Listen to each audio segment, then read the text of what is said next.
की रात को ही फैसला सुना देंगे।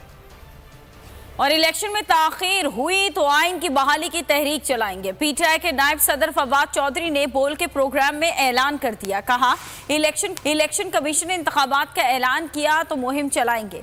बताया सिर्फ 2 हफ्ते बाकी हैं, फिर इमरान खान अवाम के दरमियान होंगे।